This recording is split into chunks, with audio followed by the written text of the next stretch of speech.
하나님 아버지, 이 저녁에도 주님 둘째 날 저희들이 주님을 기대하며 나아갑니다.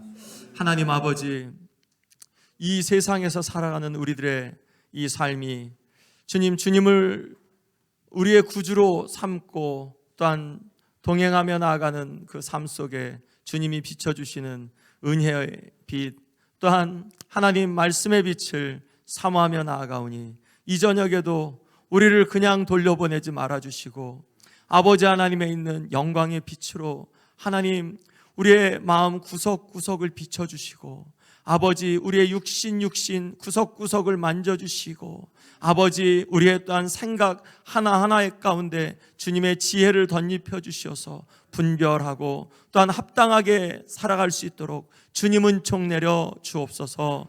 예수 그리스도의 이름으로 기도했습니다. 아멘.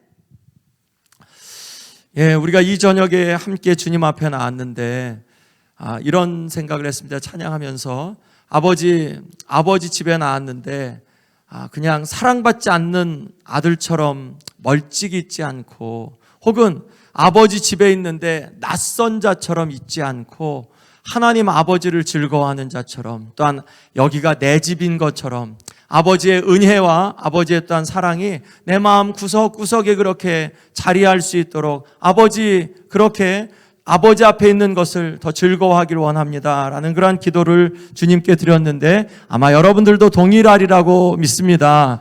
우리가 아버지 집에 나왔는데 낯설지 않고 아버지께 나왔는데 여기가 조금 내 자리가 아닌 것 같고 혹은 찬양 가사가 내가 마음에서 함께 같이 부르지 못하면 그럼 아버지 나를 가르쳐 주십시오. 이런 찬양 가사와 이런 말씀들이 내 거가 될 수 있게 내 고백이 될 수 있게 나를 가르쳐 주십시오 하며 기도하며 나가야 할 줄로 믿습니다. 아멘. 우리가 오늘은 이틀째 이렇게 봅니다. 오늘은 오늘과 내일까지 해서 요한계시록 서론을 볼 텐데요. 요한계시록 1장 19절 말씀을 우리 함께 같이 읽겠습니다. 요한계시록 1장 19절 말씀입니다. 우리 같이 읽습니다. 그러므로 내가 본 것과 지금 있는 일과 장차 될 일을 기록하라. 아멘. 자, 요한계시록의 내용이 어저께 1장 1절 말씀에서 예수 그리스도의 계시, 예수 그리스도에 관한 것, 예수 그리스도께서 말씀하신 계시라고 말씀했죠. 그리고 요한계시록의 내용이 전체적으로 그건데, 자, 이 19절 말씀에서는 또 시간적으로 이렇게 말씀합니다. 요한계시록에 있는 말씀, 요한이 기록한 걸 뭘까? 예수님이 명하셔서 요한이 뭘 기록했을까? 성경 내적으로 증거하는 거니까 이게 맞는 거죠. 어떤 사람의 의견보다도 이 말씀이 맞는 거죠. 뭐라고 말씀하냐? 내가 본 것, 과거형이죠. 봤죠 지금. 그리고 봐왔던 거를 기록해라. 그리고 지금 있는 일들을 기록해라.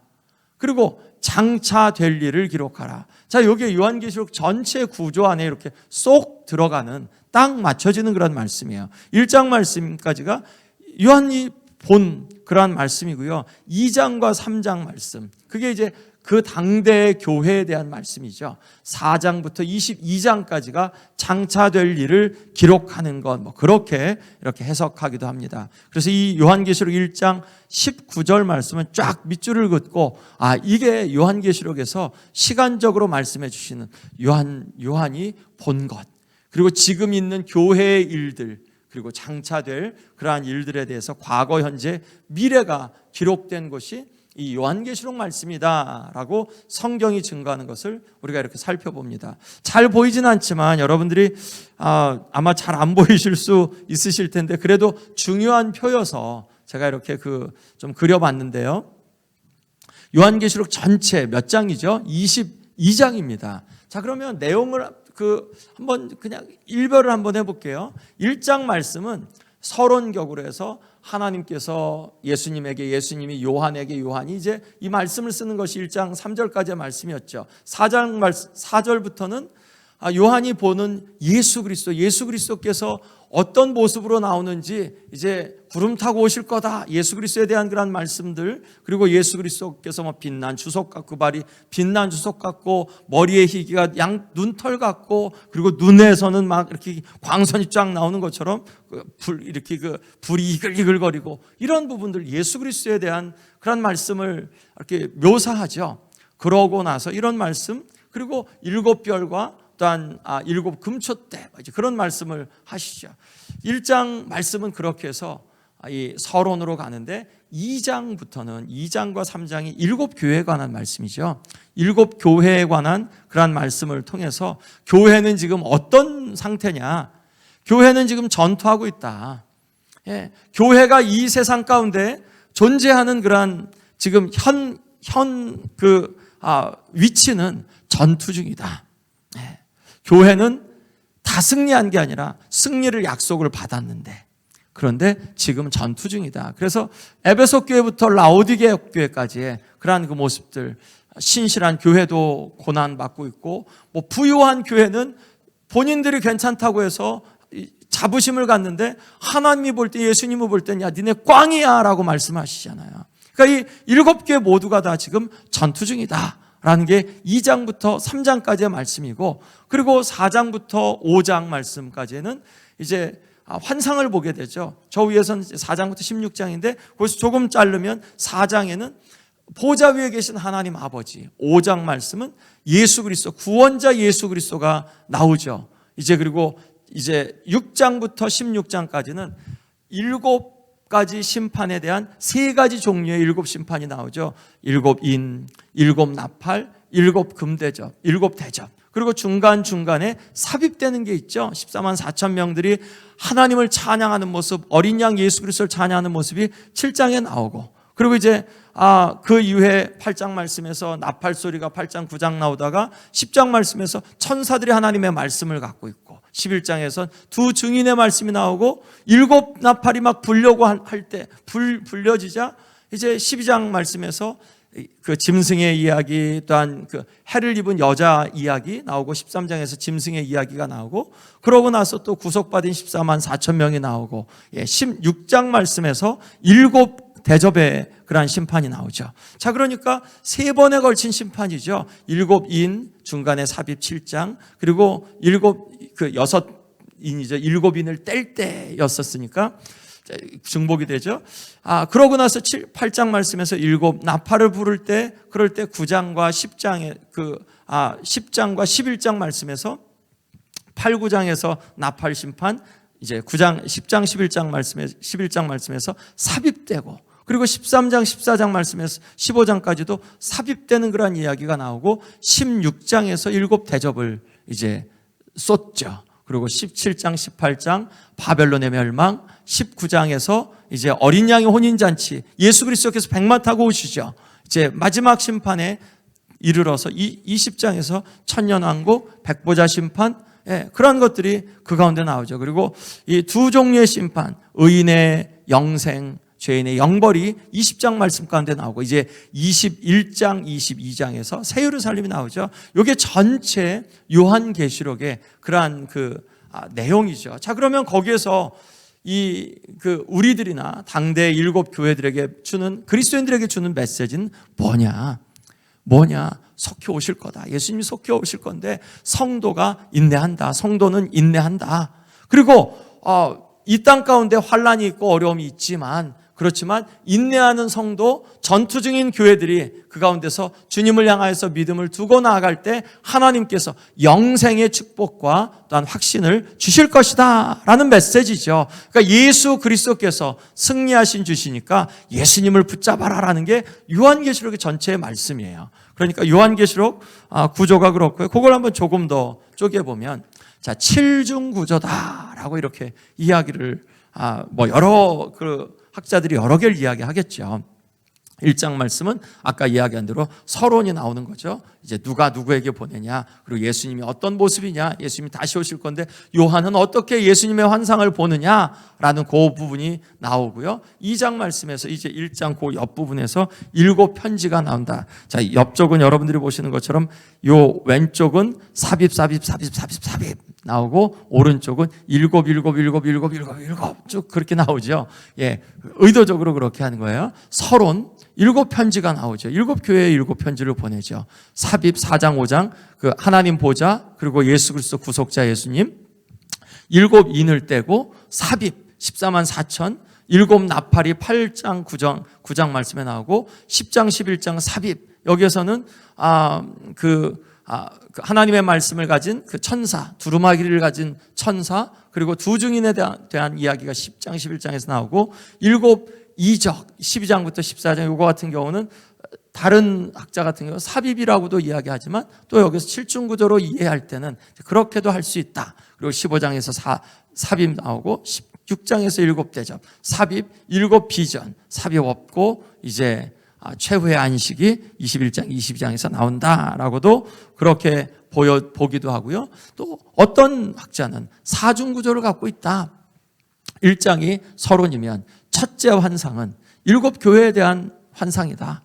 둘째 환상은 7 재앙, 3번에 걸친 7 재앙이죠. 7 재앙에 대한 환상을 두 번째 보았다. 세 번째 환상은 바벨론이 멸망하는 17장, 18장 말씀을 봤다. 네 번째 환상은 21장, 22장 새 예루살렘이 그렇게 내려오는 그 환상에 대한 이야기다. 이제 마지막 결론 22장 마지막 부분에서 이제 결론적으로 그 말씀이 끝나고, 이렇게 해서도 볼 수 있다. 또 혹은 3중 구조로 오늘 조금 전에 읽었던 1장 19절 말씀을 통해서 과거에 대한 이야기, 이미 벌어진 일, 그리고 11장 말씀에서, 그리고 현재적인 일, 7 교회가 지금 전투 중인 그런 7 교회에 대한 부분들이 현재에 대한 부분, 4장부터 22장까지는 미래에 대한 부분. 자, 뭐가 이렇게 복잡해? 라고 하는데 정말 그래요. 예. 제가 오늘 이제 공부를 하면서 읽었던 그 분이 이렇게 이야기하는데, 예수님의 재림은 예수님 당대에 이제 예수님이 오셨잖아요. 메시아를 기다렸잖아요. 그 사람들이 예수님이 어떤 모습으로, 메시아가 어떤 모습으로 올지 전혀 예측하지 못했던 것처럼 우리도 그보다 못하면 못했지 낫지는 못할 거다라는 그 이야기를 읽으면서 되게 공감이 갔어요. 요한계시록에 대한 해석이 분분하고, 또한 정말 수많은 사람들이 이것들을 정리해 보려고 노력을 하고, 또 이 말씀들을 전체적으로 어떻게 좀 조직적으로 짜보려고 노력을 하는데, 이 그랜트 아스본이라는 학자가, 이제 제가 오늘 이제 그분의 책을 읽었는데, 이제 요 공부를 하면서 제가 가장 신뢰하는 책이 그랜트 아스본이라는 그 학자, 트리니티 옛날 신약 학자였는데, 6년 전에 공부를 하면서 볼 때 그 당시에 제가 제일 많이 인용했던 게 이제 이필찬 교수님의 책인 한 10여 권 정도 책을 읽으면서, 그랜트 아스본 책은 영어 책이어서 너무 두꺼워서 한 800페이지, 900페이지여서 읽기가 너무 조금, 그 당시에 시간이 좀 없다 했는데, 근데 이렇게 공부하면서 시간이 지나면서 볼 때, 이 그랜트 아스본이 진짜 책을 잘 썼다라는 그런 생각을 해서, 요번에는 이제 그랜트 아스본의 책들을 이제 그 주어진 분량들을 계속해서 읽어 나가는데, 이 그랜트 아스본이 그런 이야기를 했어요. 요한계시록을 이해하면서 본인도 고등학교 때부터 이 말씀을 읽고 요한계시록을 사랑했는데, 제일 애독했는데, 그런데 내 관점도 여러 번 바뀌었다. 신약 학자도 그런데 우리들도 마찬가지겠죠. 어떻게 저희들이 다 알 수 있겠어요? 그런데 그래도 이 요한계시록에 있는 말씀에서 뭐가 핵심인지는 분명히 드러내 주셨으니까 그 부분만 놓치지 않으면 조금 덜 중요한 것들은 간과할 수 있고, 학자들끼리 서로 다른 의견들을 내는 거는 우리가 그냥 넘어갈 수 있겠죠. 자, 재앙들의 특징이 뭐냐? 7 인이 있고 7 나팔이 있고 7 대접이 있는데, 이게 7인 막 있고 7 나팔이 또 오고 7 대접이 막 정신없이 막 오는 건지 연속적인 사건이냐, 아니면 이게 똑같은 그냥 사건인데 조금 더 이렇게 반복적으로 심판이 진짜 있어 라고 하는 그러한 상징적인 표현이냐에 대해서 여러 학자들이 서로 다른 의견들을 합니다. 그리고 이것은 그러니까 보면 점진적이에요. 예, 이 인내 재앙보다 나팔의 재앙이 조금 더 강하고요. 그리고 나팔의 재앙보다 대접의 재앙이 더 조금 강도가 세요. 예, 재앙의 강도와 범위가 점점 커지는 것을 볼 수 있어요. 그런데 이게 반복적인 거냐 아니면 이게 연속적인 사건이냐에 대해서는 해석이 분분한데 그래도 연속적인 사건이라고 생각하는 부분이 훨씬 더 많죠. 여러분들에게 나눠드리지는 않았는데 저자가 누구냐? 저자가 누구죠? 요한이라고 하죠. 예, 나 요한은 했으니까 요한이죠. 그런데 그렇게 쉽게 결정이 될까요? 그렇지는 않죠. 예, 요한이라고 생각하는 것이 요한이라는 게 성경 내부에서 그렇죠. 요한계시록 1장 1절이나 4절이나 9절에서 나 요한은 그리고 22장 8절 말씀에서도 요한이라고 그렇게 이야기를 했거든요. 그러면 이게 사도 요한이냐? 아니면 다른 요한이냐? 이제 이거에 대해서 또 생각을 해요. 자신을 사도로는 지칭하지 않았다. 종, 그리스도의 종, 그리고 예언자, 혹은 형제 선지자라고 이제 그렇게 지칭을 했으니까, 그러니까 이거 사도 요한인가? 그 당시에 요한이라는 이름이 흔했을 텐데 사도 요한이냐? 어떤 요한이냐? 이게 왜 중요하냐면 중요합니다. 누가 썼는지 누가 말했는지에 따라서 어떤 이야기를 전쟁을 겪은 사람이 6.25를 겪은 사람이 전쟁을 이야기하는 것과 6.25를 겪지 않은 분이 6.25를 이야기하는 것과는 천지 차이잖아요. 그리고 한국 사람이 서울에 대해서 이야기하는 것과 미국에 있는 사람이 서울에 대해서 이야기하는 건 천지 차이잖아요. 그러니까 누가 썼느냐가 이거 골치 아프긴 요한이지 하는 것, 저희는 그렇게 생각하는데 학자들은 또 이것들을 간과하지 않고 굉장히 중요하게 생각해요. 사도 요한이냐, 장로 요한이냐. 장로 요한은 또 어디에서 나온 얘기냐? 예, 저스틴 마럴 이제 2세기까지 대부분의 초대교회 교부들은 이 요한계시록의 저자를 사도 요한으로 보았습니다. 왜 초대교회 교부들을 생각하는 게 중요하냐면 요 기록한 것과 제일 가까운 분들이잖아요. 그러니까 그래도 우리가 지금 이 시대를 사는 우리들이 이야기하는 거 혹은 우리의 자녀들이 우리의 시대를 이야기하는 게 더 조금 정확하지 100년, 200년 있다가 이야기하는 사람들이 우리 시대를 이야기하는 건 그거 진짜인가 아닌가 그냥 추측과 혹은 당대 시대의 그런 가치관으로 이야기할 수 있는 게 많으니까 그러니까 초기에는 다 사도 요한으로 봤다. 그런데 말스ион이라는 사람이 처음으로 이거 요한계시록 성경 안 될 것 같아. 그리고 아니야. 왜냐면 이 말스ион이라는 사람은 바울 서신만 인정했어요. 그리고 신약에서 구약을 인용한 말씀들은 이거 성경 아니야라고 배척을 한 굉장히 좀 극단적인 그런 사람이었어요. 그때부터 이렇게 디오니시우스라는 그런 사람이 이거는 사도 요한이 아니라 사도 요한이 아닌 에베소에 살았던 다른 장로 요한이다라고도 이야기해요. 그 근거로 여기에 대한 요한계시록에는 사도라는 언급이 없지 않냐. 그리고 요한의 다른 문서들 뭐가 있죠? 요한의 다른 문서들이 요한복음, 요한 1, 2, 3서. 예, 그러면 한 사람이 썼으면 문체가 좀 비슷한 것들이 있어야 되잖아요. 그리고 좀 썼던 내용들도 비슷하고 문법들도 비슷하고 그래야 되는데 요한 문서들하고 요한복음하고는 너무나도 다른 것 같아. 그리고 이게 우리가 만약 한글로 쓰면 보통 많이 쓰는 단어들, 표현들이 있잖아요. 그런데 이 요한복음의 표현하고 요한계시록의 표현하고 너무 다른 것 같아. 그리고 헬라어가 문법적인 오류들도 좀 많고 이 요한복음 같은 경우는 굉장히 유려한데 요한계시록 같은 경우는 좀 러프하게 좀 거친 그런 부분들이 좀 있는 것 같아.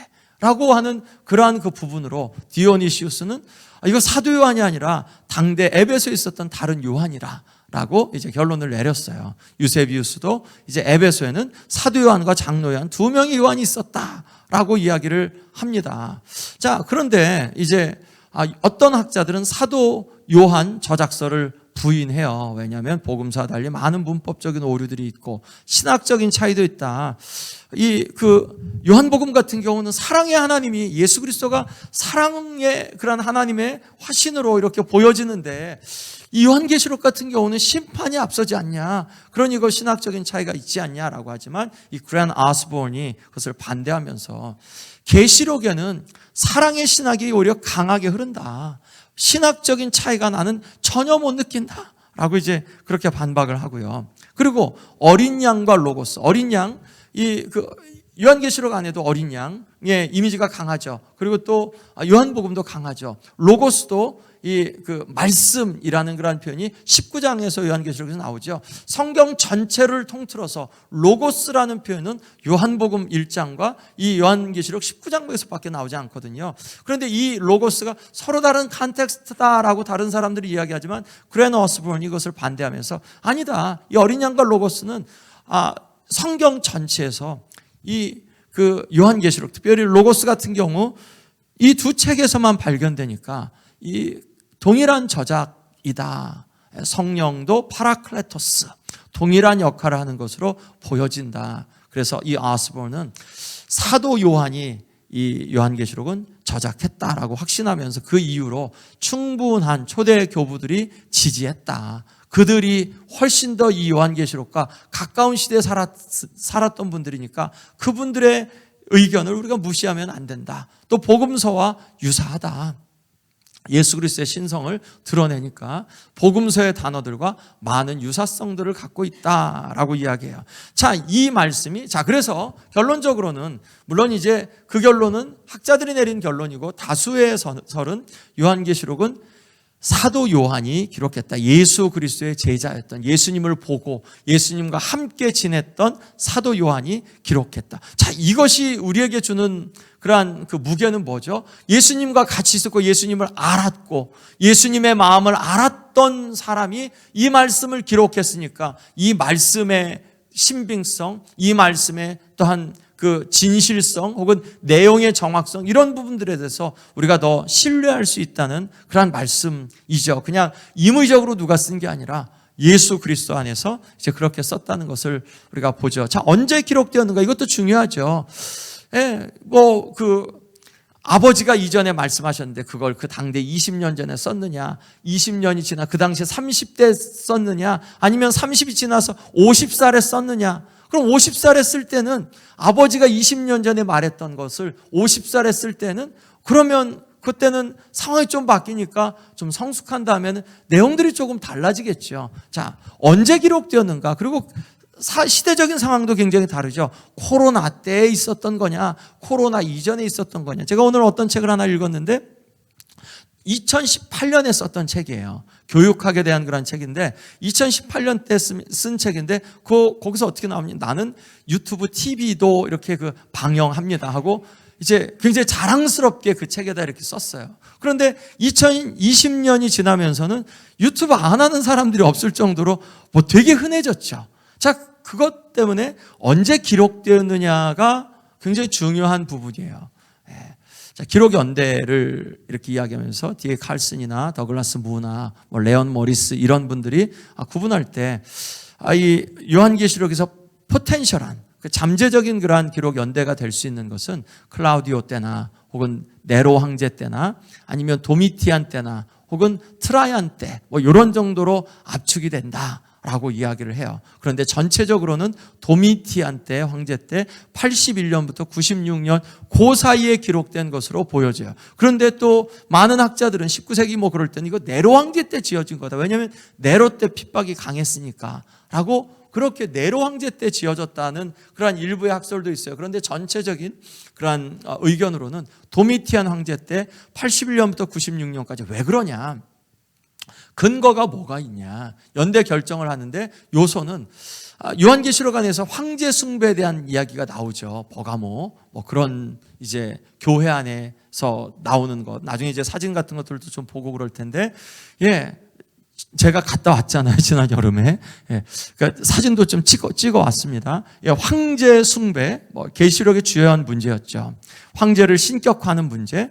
그러나 생존 시에 신격화했던 황제는, 네로도 생존할 때는, 자기가 황제였을 때는 나를 신으로 불러라 이렇게 하지 않았다. 그런데 이 도미티안 때부터는 내가 동전 안에 그 신들의 왕 아버지로 자신을 그렇게 신의 대리인으로 호칭을 했으니까, 그러니까 이 도미티안 때부터 황제 숭배가 본격화되었다라고 이제 이야기하고 있고요. 기독교인의 박해는 이 네로 때는 그냥 그렇게 불난 것에 대한 책임을 돌린 거지, 본격적인 박해는 도미티안 때부터다. 도미티안까지는 아직 기독교인에 대한 박해가 되지 않았다. 즉 80년대 중반까지는 그렇게 되지 않았다.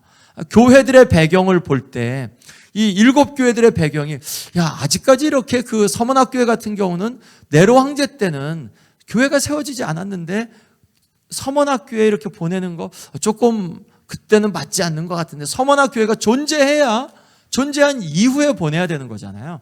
그런 결론으로 도미티안 황제 때였을 거다. 이후로 몇 가지 이제 자세하게 80년에 지진이 일어났었는데, 그 소아시아 지역에, 얼마 전에도 터키 지역에 지진이 났었잖아요. 지진이 거기에도 났었는데 라오디게아 그 도시 정부의 도움 없이 그들 스스로 복구했다는 그러한 그 역사적인 문헌이 있고요. 그리고 그것은 뭘 의미하냐면 라오디게아가 부유했구나. 라오디게아가 정부의 도움 없이 스스로 복구할 만한, 이 지진으로부터 일어설 만한 부유함이 있었구나라는 것을 이렇게 볼 수 있고요. 기름과 포도주를 상하지 말라 6장 6절 말씀에서 이 7인을 하면서 세 번째인가 네 번째 인을 할 때 이제 네 번째 인이었던 것 같아요. 이제 그 말씀은 92년 도미티안 칙령 때 이제 이런 비슷한 그런 칙령을 내렸는데, 그것과 조금 유사하고 이것을 읽는 사람들이 이 말씀이 익숙한 말씀으로 받아들일 수 있겠다. 우리도 이따금씩 뭐 문학서적을 쓰거나 혹은 뭐 설교를 하거나 누구에게 이야기할 때 현재 지금 시사적인 이야기들을 하면서 훨씬 그 청자들의, 듣는 분들의 주의를 집중시키죠. 그러한 이유 때문에. 또한 사단의 회라는 그러한 그 표현들도 마찬가지로 도미티안이 자신을 신으로 신격화해서 신으로 숭배하게 하는 그러한 그 부분, 서문학교에는 60년대에 존재하지 않았다. 굉장히 저건 구체적인 그러한 그 증거죠. 60년대에 존재하지 않았는데 네로 황제는 60년대 황제였는데, 그러면 네로 황제 때 이 그 요한계시록이 쓰여졌다면 서문화가 존재하지 않은, 혹은 아직까지 그 확실하지 않은 그러한 교회에 편지를 보낸다는 게 말이 되지 않지 않냐. 그러니까 그 부분은 도미티안 황제 때 이 요한계시록이 지어졌을 그러한 것이 이제 통설이다. 자, 요런 이렇게 지금 논리적으로 이렇게 봤잖아요. 요런 논리들이 우리가 이렇게 좀 굉장히 좀 중요하게 이렇게 좀 봐요. 어떻게 보는 거냐면, 성경을 해석하고 성경을 읽어 나갈 때 우리가 합리적이잖아요. 또 이성적이잖아요. 또 증거가 있느냐. 그리고 물론 여기에서 작가도 그렇고 그 저자도 그렇고 혹은 어떤 학자들이 있는지 간에 이거야라고 100% 확증하지는 않아요. 왜냐하면 다른 사람들은 또 다른 의견들을, 또 다른 그러한 논증을 갖고 이야기를 하기 때문에 오픈은 해놓죠. 그렇지만 이런 이유들로 나는 도미티안 황제 때 요한계시록이 지어진 것으로 훨씬 더 설득력 있게 나는 주장한다라고, 이런 정도. 만약 요한계시록 말씀을 이거야라고 다른 거 다 틀렸어 라고 하면 안 된다는 거죠. 자, 짐승의 상처는 네로 환생설화. 나중에 이제 조금 그 부분들 보게 될 텐데, 네로가 죽은 이후에 네로가 다시 살아났다 라고 하는 것. 그래서 짐승의 뿔이 죽었다가 다시 살아난 거, 그런 이야기가 13장 말씀에서 이렇게 나오죠. 이제 그런 것이 오히려 그 이야기와 훨씬 더 잘 부합된다. 성경 내적인 부분에서. 요한계시록의 시대적인 배경은 황제 숭배, 우상 숭배, 그리스도인이 박해를 받죠. 유대인에게 박해를 받고 로마 세계 안에서 박해를 받죠. 경제적인 그러한 압박을 받고 또한 사회적인 압력을 받는 그러한 모습들이 이렇게 있죠. 예수 그리스도를 믿는다는 것 때문에 유대인들이 받고 있는 그러한 혜택을 그리스도인은 받지 못하는, 교회는 받지 못하는 그러한 부분들도 있고, 교회 내의 거짓 가르침들이 이제 니골라당, 너희 안에 이세벨을 용납했다라는 그런 그 표현들 나오고요. 그리고 교인들의 안일함, 사대교회, 너희가 부자라고 하지만 실상은 너희가 살았다 하나 실상은 죽은 자로다. 사대교회에게 말씀하고, 라오디게아 교회는 너희가 스스로 부자라고 이야기하지만 나는 부족한 게 아무것도 없다고 이야기하지만 사실은 너희가 벌거벗은 것을 보고 너희가 안약을 사서 너희가 벌거벗은 것을 봐야 된다라고 이제 그 예수님이 책망을 하시죠. 교인들이 아니랬다. 외적인 그러한 아픔만 아니라 사실은 내적인 그러한 문제가 더 많은 교회였어요. 예. 교회가 전투하는데 외적인 뭐 교회를 막 핍박해 이런 것보다는 교회 자체 안에 있는 안일함, 교회 자체를 갖고 있는 그런 교만함 이런 것들이 훨씬 더 많았다는 거죠. 자, 이제 성경을 해석하면서 이건 조금 쉽지는 않은 부분인데 그래도 굉장히 설명을 하고 넘어가지 않으면 이거는 조금 나머지 부분들을 해석하는데 이게 굉장히 중요한 기초를 잡아줄 것 같아서 이렇게 한번 제가 한번 최선을 다해서 한번 설명을 해보겠습니다. 요한계시록에 일어났던 그러한 사건들은 과거의 일이다. 과거적 해석. 이것은 믿지 않는 사람들을 성경이 하나님이 주신 영원한 말씀이 진리라는 것을 믿지 않는 사람들에게 야, 앞으로 일어날 일들을 어떻게 알아? 벌써 일어난 것들 얘기한 거지. 저거 그 당시에 그 요한이 살았던 그 당시에 일어났던 그런 모든 일이지. 앞으로 일어날 일들을 얘기하는 거 아니야.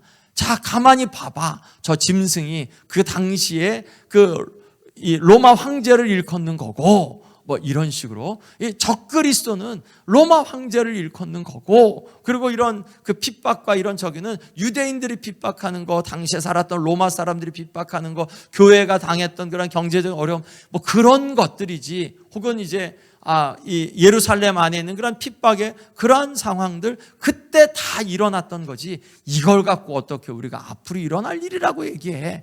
라고 하는 게 이제 과거적 해석이에요. 그러니까 그 당대 현재에 다 일어났다. 자, 역사적인 해석은 역사적으로 우리가 지금 이제 예수님 이제 승천하신 2000년이 지났잖아요. 2000년이 지나는 동안에 이제 그때마다 사건 하나씩 일어나면서 요한계시록 안에 있는 대접 뭐 혹은 인 이런 것들이 하나씩 성취되는 뭐 첫 번째 인은 그래서 예수님 초대교회, 두 번째 인은 뭐 이제 교부 시대, 뭐 세 번째는 중세 시대, 네 번째는 뭐 이런 식으로 이렇게 역사적으로 하나씩 해결됐다. 그래서 7교회에서 지금 현대 교회는 어느 교회 시대라고요? 라오디게아 시대다. 이게 맞다는 얘기가 아니에요. 그런데 그런 식의 설교가 굉장히 많이 되어 왔고 많이 이렇게 특히 이제 19세기 같은 경우에 미국 안에서 굉장히 많이 팽배하게 그렇게 설교가 되어져 왔다. 그것이 역사적, 즉 요한계시록은 역사적으로 순차적으로 하나씩 해석되는 거야 라고 가장 이렇게 좀 지지를 받는 게 미래적인 해석이죠. 물론 여기에도 단점은 있지만 미래적인 해석 조금 더 자세하게 볼 거예요. 미래적인 해석은 이제 앞으로 되어질 일에 대해서 성경이 그렇게 말씀하지 않냐. 장차 될 일, 속히 될 일, 이제 그런 것에 대해서 말씀하지 않냐. 요한계시록의 말씀에 성경이 그렇게 말씀하고 있는데 당연히 미래적인 해석이지. 그게 이제 미래적인 해석이고요. 그러니까 요한계시록을 볼 때 장차 벌어질 일에 대한 상징적인 해석은 요한계시록은 뭐 시대적이나 뭐 그런 거 말고 이거 우리가 상징적으로 봐야 된다. 666은 뭐냐? 혹은 적그리스도는 뭐냐? 혹은 이제 뭐 짐승은 또 뭐냐? 뭐 이런 부분들을 상징적으로 해석하는 게 맞다. 어스본 같은 경우는 어떤 관점을 갖냐면 1번에 3번을 주되게 이렇게 갖고 있지만 1번의 부분, 왜냐하면 그 당시에 벌어졌던 그러한 상황들을 배경으로 이 말씀이 기록되었기 때문에 1번의 부분들을 염두에 둔 3번의 그러한 해석 방법을 취한다. 잘 모르겠어요. 이제 이해는 돼요. 무슨 말인지 이해는 되는데 말을 참 잘하셨다라는 그런 생각을 하게 됩니다. 자, 한번 과거적인 해석을 조금 더 이렇게 보면 과거적인 해석은 이런 부분이에요. 바벨론 17장에 나오는 바벨론 로마 제국이야. 음녀는 이스라엘이야. 그리고 이제 재림이 이제 오는데 재림에 대해서는 굉장히 좀 약하죠. 왜냐하면 당대 이야기니까 다시 오실 예수님에 대한 부분들은 뭐 이렇게 강조를 하지 못하죠. 이 과거적인 해석 속에서는. 장점은 당시 핍박받는 교회를 위한 위로는 되죠. 야, 로마 제국 곧 망할 거야. 단점은 예언적이고 미래적인 요소가 요한계시록에서 배제가 되면 그러면 성경의 결론도 없는 거고 요한계시록에 있는 그런 모든 말씀들이 미래적인 게 아니라 그 당대에 이루어진 거면 우리에게 주는 그런 시사점들은 굉장히 약해지죠. 역사적인 해석 같은 경우는 초림 때부터 재림 때까지의 교회, 세상에서 일어날 그러한 역사를 이제 순차적으로 그렇게 설명하는 거다라고 이제 이해하는 그러한 해석 방법입니다. 교회의 중요한 역사를 시간표처럼 상징적인 표현들을 통해 예언한다. 계시록의 내용을 교회와 세계 역사에 맞추어 보려 시도하는데 언제 초점을 맞추게 된다. 야, 이거 그 용이 나타났는데 이 용이 나타난 때 언제지? 그리고 야, 그러면 이 그 사대 교회는 어느 시대지? 라고 이제 이런 식으로 거기에 요한계시록의 내용들을 시간의 어떤 사건에 자꾸 맞추려고 하다 보니까 인위적이 되고 그리고 또 억지적인 해석이 그 가운데 된다. 장점은 하나님의 구원 역사에 관심. 왜냐하면 완성이 되니까. 심판의 엄중함을 중간중간에 그런 심판이 굉장히 무시무시하게 나오죠. 예수님을 맞을 준비해야 된다. 이제 마지막 때가 다가왔으니 우리 예수님을 맞자라는 그런 메시지가 자연스럽게 이 가운데 나오죠. 왜냐하면 지금이 말세다. 지금이 마지막 때다라는 그러한 메시지가 자연스럽게 나오니까. 한계는 이단들이 악용하죠. 이단들이 지금 당장 우리 이 말을 안 따르면 위협하고 협박하고 혹은 이제 무서움을 조장하고 두려움을 조장하고 이단들이 악용한다. 예수님의 재림과 무서운 심판을 강조한다. 지나치게 그것을 강조해서 균형이 맞지 않죠. 무서운 심판이 누구에게 주어지는 거죠? 성경 전체 메시지에선 하나님의 백성이 아닌 하나님을 믿지 않고 하나님께서 주신 길에 있지 않은 사람들이 무서운 심판을 받죠. 하나님이 하나님의 길 가운데 있는 자들에게 무서운 심판을 주시나요? 아니죠. 그 사람들에게는 생명의 구원을 주시는 줄로 믿습니다. 아멘. 예, 그러니까 그런 부분들이 요한계시록에서는 굉장히 잘 나타나고 있거든요. 무리한 해석을 하지 않게 되는데 이 역사적인 해석은 무리한 해석이 종종 이렇게 되어진다. 미래적인 해석은 미래에 일어날 일들을 기록해 놓은 것. 그리고 세대주의 같은 경우가 이제 그 가운데 적인데 예수님의 재림 직전 7년 환란 기간에 일어날 일들의 기록이다라고 이제 특별히 일곱인 세 가지의 일곱 심판에 대한 그러한 부분들을 해석하고 있고 순차적으로 일어날 것들, 그래서 천년왕국 순차적으로 일어날 것에 대한 그러한 부분 기록이다라고 이야기하고요.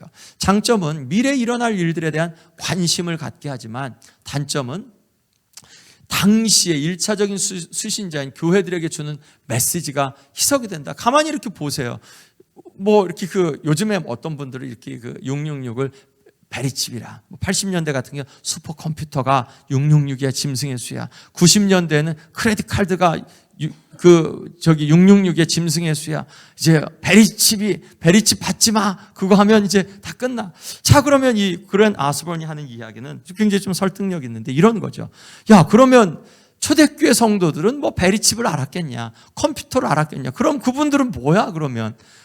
666을 조심하라고 말씀하신 짐승의 수가 이렇다. 그러니까 짐승에게 절하지 말라고 말씀하셨는데 그럼 그들은 슈퍼컴퓨터 모르고 베리칩 몰랐으니까 그들에게 주신 메시지가 아닌 우리 시대만 주신 거냐? 100년 전 성도들에겐 주신 메시지가 아니냐? 좀 메시지가 희석이 되죠. 만약 그 메시지가 1세기 교인들에게 혹은 19세기 교인들에게도 주신 메시지라면 그러면 우리의 지금 이런 해석들이 맞지가 않죠.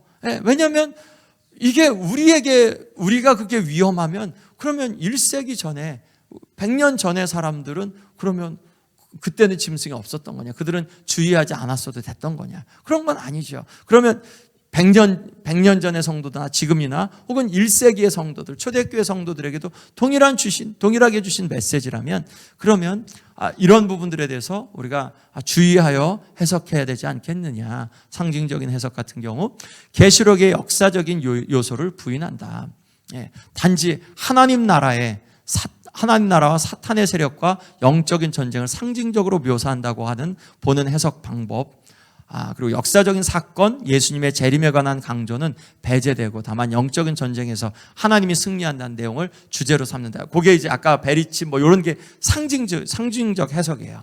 상징만 갖고 그것이 어떤 의미냐라는 것을 해석하니까 역사적인 사건들이 배제가 되고, 그리고 또 일어났던 어떤 그러한 그 예수님의 재림에 대한 그러한 강조가 굉장히 그냥 두려움으로만 그렇게 인식이 되고, 그렇게 되죠. 장점은 계시록의 영적인 해석과 의미를 찾는데 유익하죠. 야, 이거 7이 뭘 의미하는데 왜 이렇게 7이 많아? 숫자가 왜 이렇게 많아? 계시록의 영적인 해석과 의미를 찾는 데는 유익해요. 그렇지만 한계는 종말론적 요소, 예언적 내용을 가볍게 다루어서 소중한 내용들이 이제 의미를 상실하게 되는 이제 그러한 그 부분들이 있다. 그러니까 요한계시록 해석하는데 이렇게 복잡하구나. 그리고 우리가 정말 그 여러 다양한 그런 해석들인데 우리는 어떤 해석들을 갖고 있을까요? 보통 우리 현대교인들은 짬뽕이에요. 그냥 들려주는 대로 다 그런가 하고 다 믿고 짬뽕으로 그렇게 받고 있어요. 자, 그런데 특히 우리가 좀 조심해야 되는 거, 이런 상징적인 해석, 이러한 부분들, 혹은 상징적인 해석은 좀 위험해요. 역사적인 해석 같은 경우는 조금 아닌 것 같고, 근데 현재적인 해석 충분히 설득력이 있고요. 그거 이제 과거적인 해석, 그리고 이제 미래적인 해석이 사실은 우리가 성경 요한계시록 말씀을 읽으면서는 가장 주되게 봐야 되는 어떤 그러한 그 해석 방법이다라고 그랜 아스본이 이야기했는데 저도 굉장히 동의합니다. 자, 우리 그런 마음을 갖고 앞으로도 요한계시록 말씀을 보면서 자의적인 해석을 조금, 주관적인 해석들을 줄이고 우리가 어떻게 해석을 해야 되는지에 대한 그러한 부분들을 조금 더 이렇게 살펴보겠습니다. 우리 시간 잠깐 같이 기도하겠습니다. 주님, 현재 있는 일들이, 장차 있는 일들과의 그러한 연결점이 요한계시록 말씀에 보여진다는 것을 우리가 보게 되고, 또한 정말 많은 사람들이 요한계시록 말씀을 제대로 보고자 하고 정말 바르게 보고자 하는 노력들을 기울였던 것을 우리가 또한 보게 됩니다. 주님, 우리도 하나님의 말씀을 더 자세하고 또한 더 사려 깊게 말씀을 보고 싶습니다. 하나님 아버지, 그리하여서 요한계시록에 있는 내용들로 하나님을 더 높여드리고 싶고, 요한계시록에 있는 말씀들이 우리의 마음 바깥에 있고 이해되지 않아서 우리가 요한계시록에서 소외되지 않고, 요한계시록에 있는 하나하나의 찬양들이 우리 안에서 함께 하나님 앞에 힘있게 올려드려지는 찬양이 되게 하여 주옵소서. 우리를 가르쳐 주십시오. 우리에게 하나님의 빛의 영광을 덧입혀 주옵소서. 예수님의 이름으로 기도했습니다. 아멘. 우리 시간 함께 같이 찬양합니다. 죄짐 맡은 우리 구주, 우리 함께 같이 찬송합니다. 어린 양 예수, 일찍 죽임을 당한 것 같은